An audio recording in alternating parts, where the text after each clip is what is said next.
Hello students, আজি আমি আলোচনা কৰিম ক্লাছ 6 আসামিছৰ 5 নম্বৰ চেপ্টাৰ ৰিমঝিম বৰষুণ আহে কবিতাটিৰ সকলো প্ৰশ্ন উত্তৰ এইটো ভিডিঅ'ত আলোচনা কৰা হৈছে। লগতে প্ৰশ্ন উত্তৰকেইটা অতি ছুটি কৰি দিয়া হৈছে যাতে তোমালোকৰ বাবে ইজি হয় আৰু চেপ্টাৰটো একেবাৰে সহজ হয়। লগতে প্ৰশ্ন উত্তৰকেইটা অতি সহজকৈ দিয়া হৈছে, সো তোমালোকে ভিডিঅ'টো লাষ্টলৈকে চাবা। ঠিক আছে, তেনেহ'লে বলা প্ৰথমতে কুৱেশ্যন কেইটালৈ আগবাঢ়ো। কি দিয়া আছে? প্ৰথমতে 1 নম্বৰ কুৱেশ্যন দিয়া আছে, তলত দিয়া প্ৰশ্নসমূহৰ উত্তৰটো বাছি উলিয়াই বৃত্তটো পূৰ কৰা। ঠিক আছে, ইয়াত তোমালোকৰ কুৱেশ্যন দিয়া আছে, কুৱেশ্যনটোৰ 4টাকৈ অপশ্যন দিয়া আছে। 4টাকৈ অপশ্যনৰ মাজত কোনটো শুদ্ধ অপশ্যন হয় সেইটো অপশ্যনত বৃত্তটো পূৰ কৰিব লাগে। ঠিক আছে, ইয়াত তেনেহ'লে বলা চাই লওক কুৱেশ্যনটো কি দিয়া আছে। কুৱেশ্যন দিয়া আছে, ৰ'দত গছৰ সেউজীয়া পাতবোৰ কিদৰে থাকে। ইয়াত প্ৰথম অপশ্যন দিয়া আছে হাঁহি থাকে, তাৰ পিছৰ অপশ্যন দিয়া আছে দুখাই থাকে, তাৰ পিছৰ অপশ্যন দিয়া আছে নাচি থাকে, তাৰ পিছৰ অপশ্যন দিয়া আছে উফুন্দ পাতি থাকে। ইয়াৰ ভিতৰত শুদ্ধ অপশ্যনটো হ'ব খ নম্বৰ দুখাই থাকে। ঠিক আছে, তোমালোকে এনেকৈ শুদ্ধ অপশ্যনটোত এনেকৈ বৃত্তটো পূৰ কৰি দিবা। তাৰ পিছৰ কুৱেশ্যন দিয়া আছে, কবিয়ে কবিতাটোত কি গণিব নোৱাৰা কথা কৈছে। ইয়াত অপশ্যন দিয়া আছে পানীৰ টোপ, তাৰ পিছৰ অপশ্যন দিয়া আছে গাহ বন, তাৰ পিছৰ অপশ্যন দিয়া আছে সেউজীয়া পাত, তাৰ পিছৰ অপশ্যন দিয়া আছে পূবালী বতাহ। ইয়াৰ পৰা শুদ্ধ অপশ্যনটো হ'ব ক নম্বৰ পানীৰ টোপ। ঠিক আছে,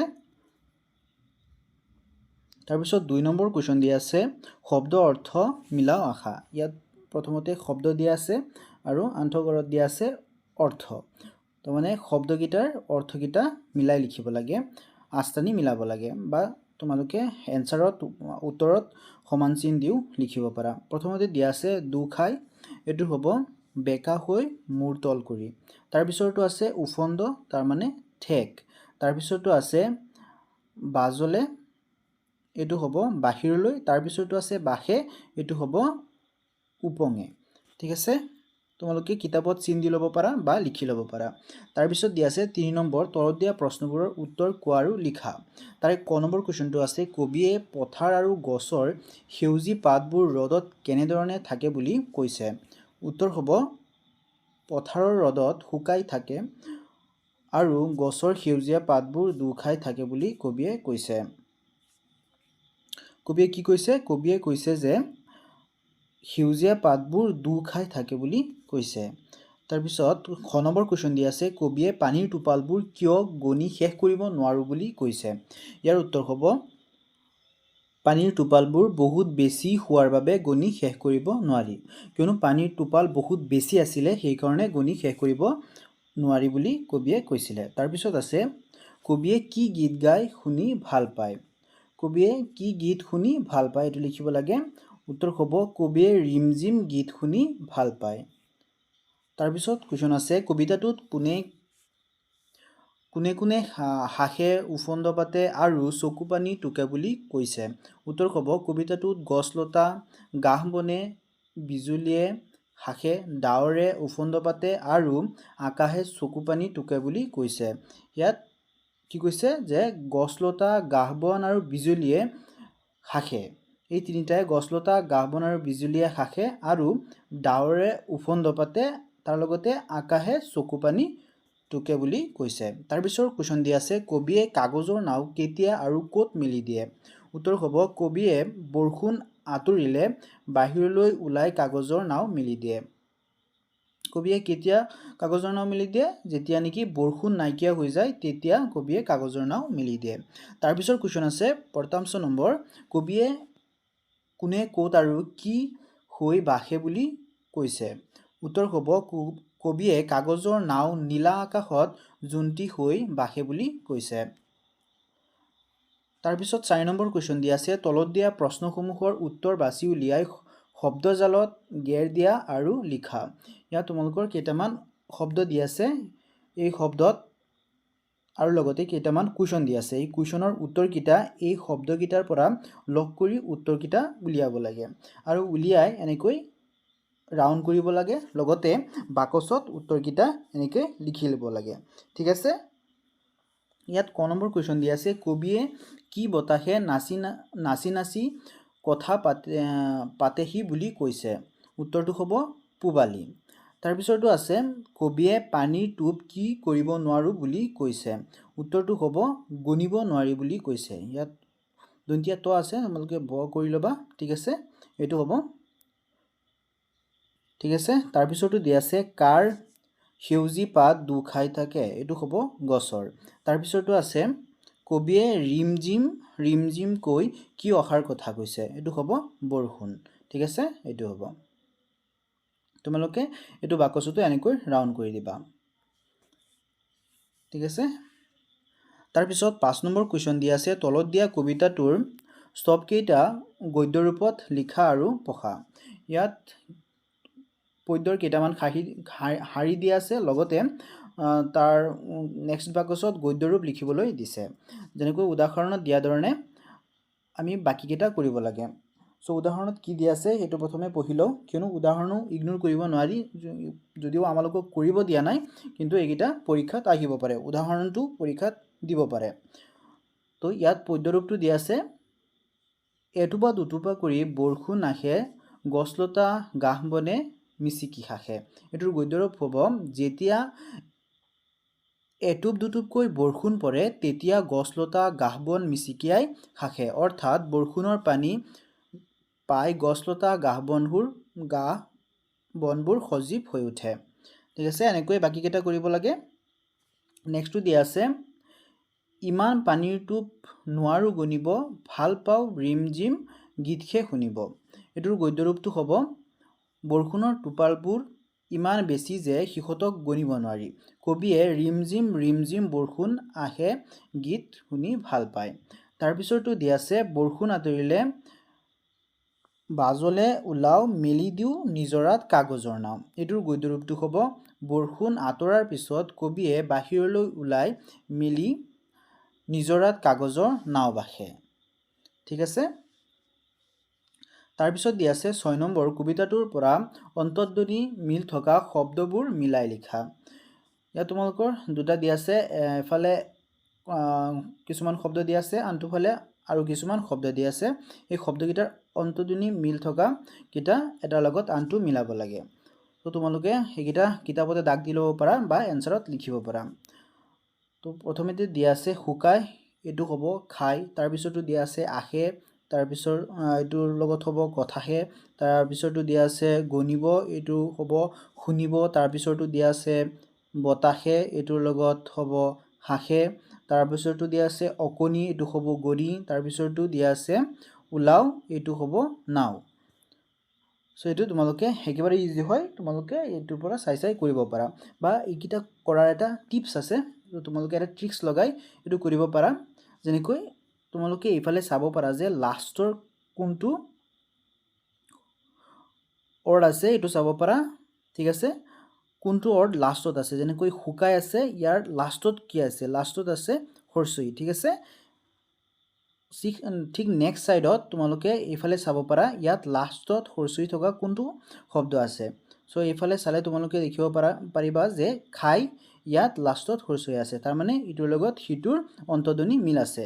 এনেকৈ বাকীকেইটা সকলোকেইটা ছেম। যেনেকৈ আখেৰ লাষ্টত আছে হে, ইয়াতো দেখা নেক্সট যিটো এইটোৰ লগত মিলোৱা হৈছে সেইটো লাষ্টত আছে হে।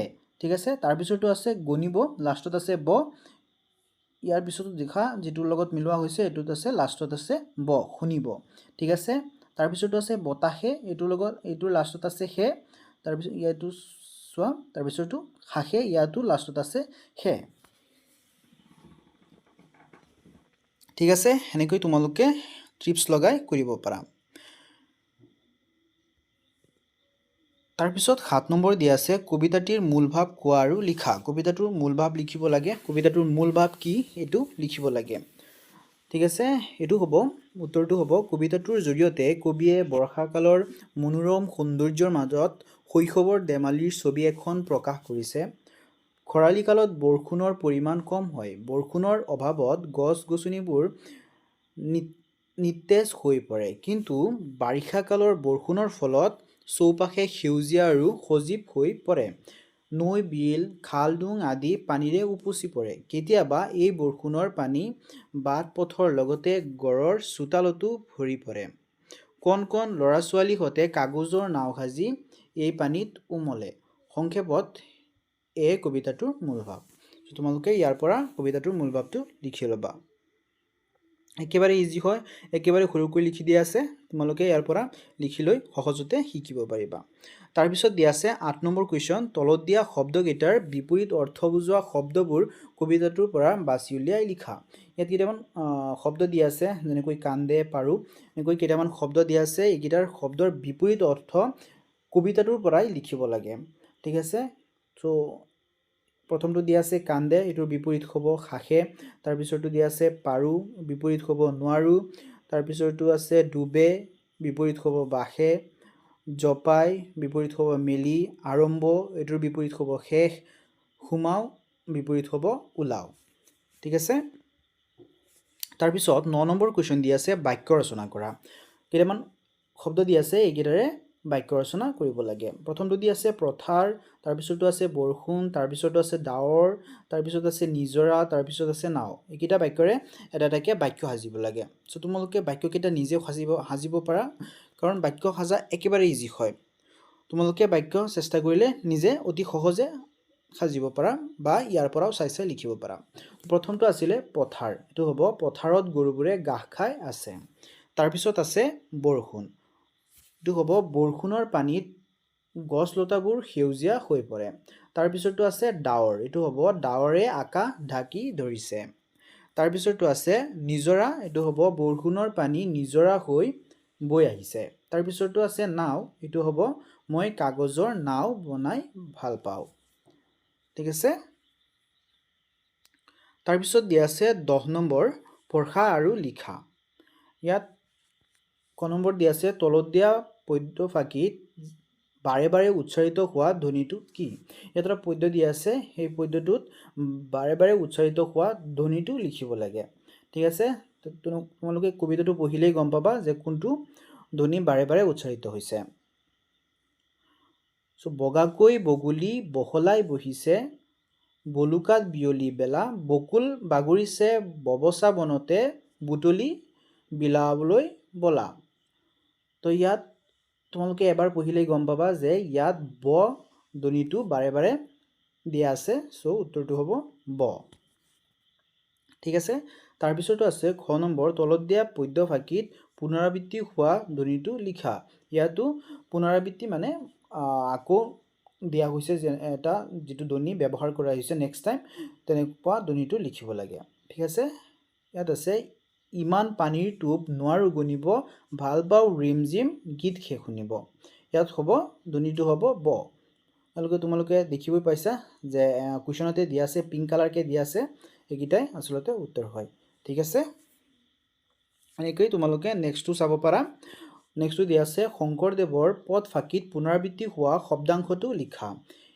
ইয়াত আছে সেন শুনি জম্বাবত, দাইলা মখা বলৱন্ত। ইয়াত কি লিখিব দিছিলে? পুনৰাবৃত্তি হোৱা শব্দাংশ লিখিব দিছিলে। পুনৰাবৃত্তি হোৱা শব্দাংশটো কি? ইয়াত ৱন্ত। ঠিক আছে, ৱন্ত হ'ব। তাৰপিছত আছে 11 নম্বৰ তলত দিয়া বিশেষ্য পদবোৰ বিশেষণ পদৰ ৰূপটো লিখা আৰু সেই শব্দবোৰ প্ৰয়োগেৰে বাক্য গঠন কৰি তলত তালিকা পূৰ কৰা। ইয়াৰে তালিকা দিয়া আছে, প্ৰথমতে বিশেষ্য, তাৰপিছত বিশেষণ, তাৰে এটা বাক্য সাজিব লাগে। প্ৰথমে বিশেষ্য পদৰ বিশেষণ পদটো লিখিব লাগে, তাৰপিছত এইটোৰে এটা বাক্য সাজিব লাগে। ঠিক আছে, তো এইটো উত্তৰটো হ'ব, প্ৰথমে তোমালোকে এনেকৈ ঘৰ বনাই লিখিব পাৰা। এনেকৈ ঘৰ বনাই লিখিলে শিকাত ইজি হয়। তো তোমালোকে এনেকৈ ছেম টু ছেম ঘৰ বনাই লিখিবা। ইয়াত দিয়া আছিলে বিশেষ্য পদটো হ'ব ঘৰ, ইয়াৰ বিশেষণ হ'ব গৰুৱা। ইয়াৰ পৰা বাক্য সাজিলে এনেকুৱা হ'ব, গৰুৱা কাম কাজবোৰ নিয়াৰিকৈ কৰিবা। তাৰপিছতো দিয়া আছে বিশেষ্য, এইটো হ'ব সাৰ, ইয়াৰ বিশেষণ পদটো হ'ব সাৰুৱা। ইয়াৰ এটা বাক্য সাজিলে হ'ব এনেকৈ, খেতিৰ বাবে সাৰুৱা মাটি উপযোগী। ঠিক আছে, তাৰপিছতো দিয়া আছে নিথৰ, এইটো হ'ব বিশেষণ পদটো হ'ব নিথৰুৱা। ইয়াৰ এটা বাক্য সাজিলে এনেকৈ হ'ব, বৃদ্ধ ব্যক্তিজন নিথৰুৱা হৈ পথৰ দাঁতিত আছে। তাৰপিছতো দিয়া আছে বাগৰ, এইটোৰ বিশেষণ পদটো হ'ব বাগৰুৱা। তাৰপিছত এইটোৰে এটা বাক্য সাজিলে এনেকৈ হ'ব, খেতিয়কজন বাগৰুৱা হৈছে।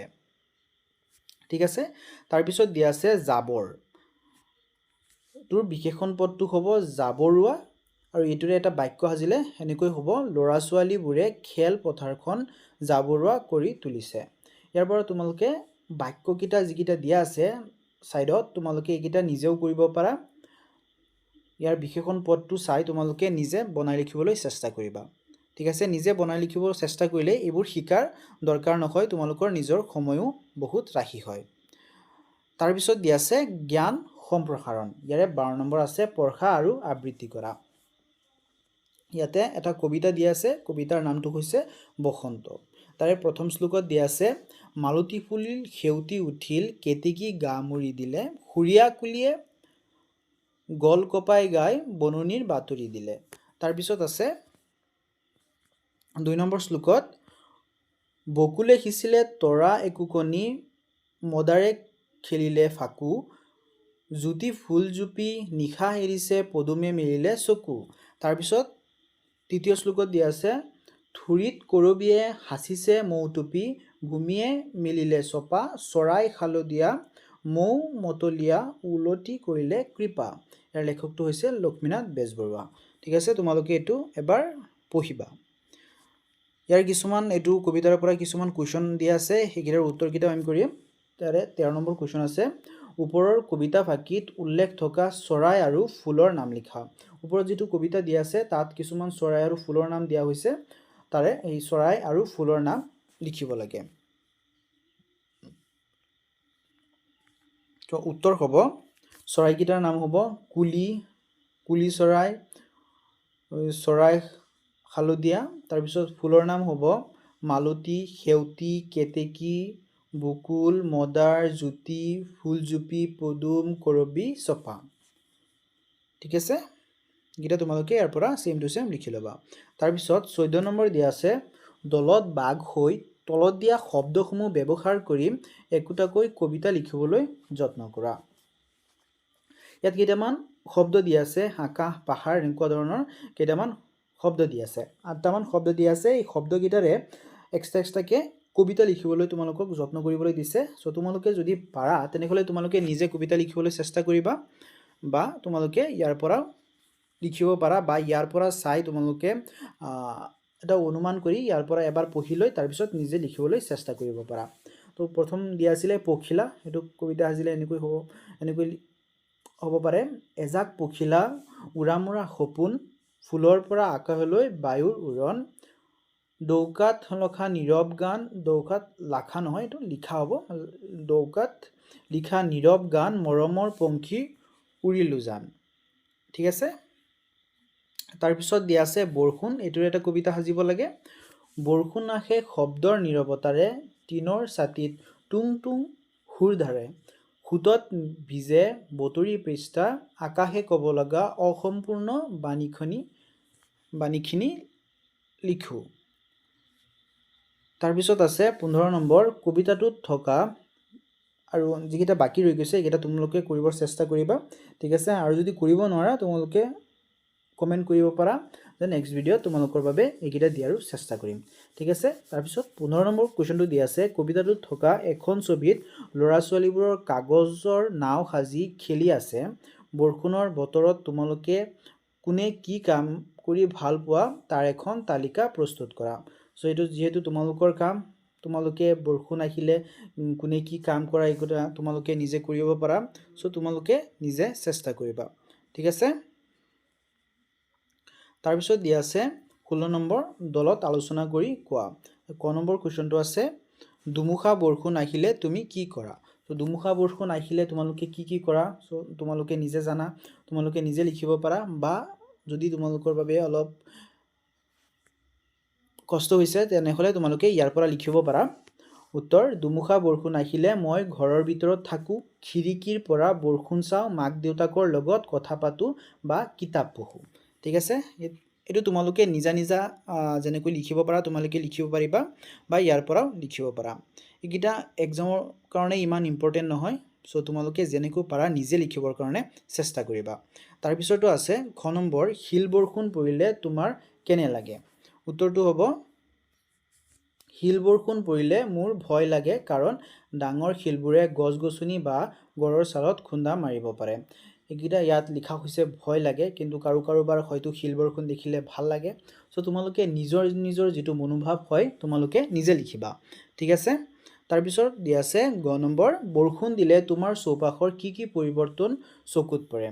উত্তৰ হ'ব, বৰষুণ দিলে হোৱা চৌপাশৰ পৰিৱৰ্তনবোৰ হ'ল 1 নম্বৰ, গছ গছনি সেউজীয়া হৈ পৰে। 2 নম্বৰ, নৈ বিলবোৰ পানীৰে উপচি পৰে। 3 নম্বৰ, বাট পথাৰবোৰ পানীৰে ভৰি পৰে। 4 নম্বৰ, ঠাণ্ডা বতাহ বলে।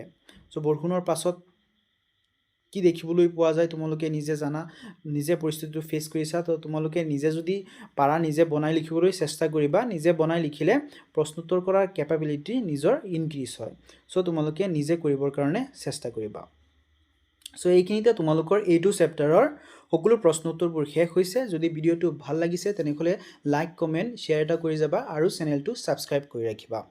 লগতে নেক্সট ভিডিঅ'ৰ লিংকটো এইটো চেপ্টাৰৰ ভিডিঅ'ৰ ডেছক্ৰিপশ্যন বক্সত পাই যাবা। লগতে এইটো চেনেলৰ প্লেলিষ্টটো চাবলৈ নাপাহৰিবা। তাত সকলো চেপ্টাৰৰ ভিডিঅ'বোৰ অতি চিৰিয়েলকৈ দিয়া আছে, তাৰ পৰা তোমালোকে চাব পাৰিবা। ভিডিঅ'টো লাষ্টলৈকে দেখাৰ বাবে ধন্যবাদ।